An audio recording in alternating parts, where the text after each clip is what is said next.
My name's Matt Hine. I'm a Commercial Development Manager at University Hospital Southampton, and I'm here because we have a number of units formerly owned by Hospedia at the Trust, and we are also using the new Wi-Fi Connect platform within the hospital. Platforms like the Hospedia platform are perhaps irrelevant now, and that's a combination of the technology not being as it should, us not using it as well as we could have, and it just kind of becoming a little bit lost within what people want to use and what there is for people to use. What I was hoping to get out of the session today was information, to kind of see the people behind the product, if that makes any sense. I think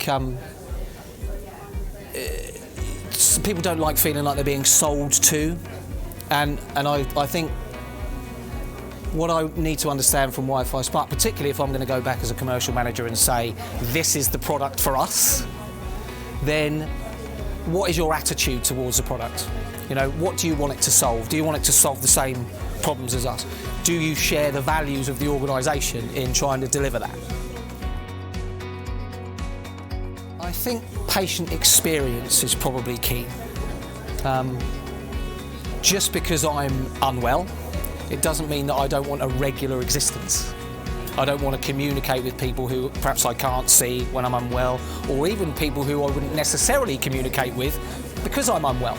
People who might want to make contact that before didn't do that kind of stuff. Giving patients decent stimulus, giving them the opportunity to have everything that they have outside of a hospital, inside of a hospital, you know? So just maintain regularity.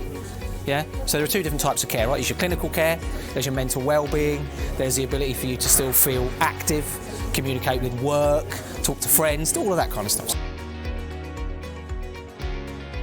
It feels like you understand what it is we're trying to achieve in terms of making it a relevant opportunity for people.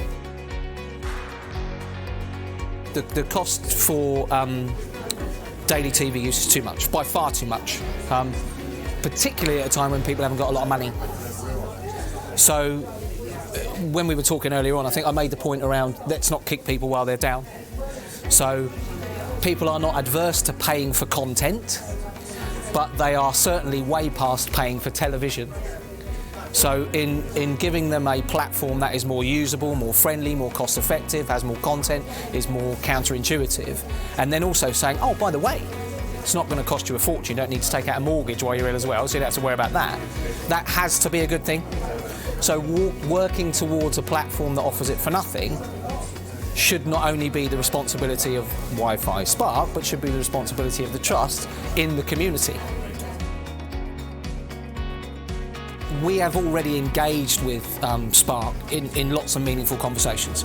We need to improve the marketing, we need to improve the image around the Trust, we need to spruce up the information, we need to start getting the patient experience team to understand that caregivers play a role in putting the unit in front of people. We need to understand how much infrastructure is already in place, who it caters for, where would it be best served to do it first. There needs to be an implementation strategy, I think, that I need to talk to the Trust about and say that, hang on a minute, did you know that we've got this, this and this, rather than they're trying to sell you a bit more stuff. How can we use what we've got now to make it better? Once it's more relevant, what facilities and additional capability can we introduce? And if there's a cost to that, then we need to understand what efficiency benefits and offsets we can introduce in terms of those costs. So it becomes something that is a utility rather than something. It needs to be something that you should feel that you need to use, rather than something that you probably would use because you haven't got a lot of choice. And a lot of people don't have a choice. So they end up sitting in the bed not doing anything. That's really sad.